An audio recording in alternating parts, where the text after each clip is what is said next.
Hi అండి, అందరికీ నమస్కారం. ఇప్పుడు బ్యూటిఫుల్ లొకేషన్ చూస్తున్నారా? ఈ లొకేషన్ చేరేగూడెం అనే ఒక విలేజ్ ఉందండి. సో ఈ విలేజ్ చాలా బాగుంది. సో నేనైతే వీడియో షూట్ చేయడం జరిగింది. అండ్ కొంచెం ఎదరికెళ్ళేసరికి ఒక వాక్వే బ్రిడ్జ్ అయితే కనపడింది. ఈ విలేజ్లో ఎటు చూసినా సరే కొబ్బరి తోటలే ఉన్నాయండి. అండ్ నాకో విషయం అర్థమైంది ఏంటంటే, మన పశ్చిమ గోదావరి జిల్లా అనే పేరు ఎందుకు వచ్చిందో, పశ్చిమాన ఉండే పచ్చని ప్రకృతి వల్లనే మనకి ఈ పేరు అనేది వచ్చింది.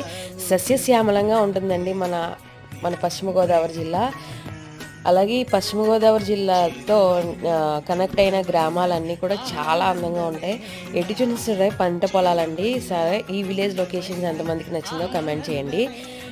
మన ఊర్లో కూడా ఎంత బ్యూటిఫుల్గా, మన ఊరు సైడ్ కూడా ఎంత బ్యూటిఫుల్గా ఉంటాయా అనిపించింది. అండ్ ఈ విలేజ్లో ఎటు చూసినా 50 ఇళ్ళు మాత్రమే ఉంటాయండి. అండ్ నా వీడియో కనుక నచ్చినట్లయితే ఛానల్ సబ్స్క్రైబ్ చేయండి. అలాగే ఒక చింత చెట్టు అయితే చూశానండి. చింత చెట్టు ఎంతమందికి తెలుసు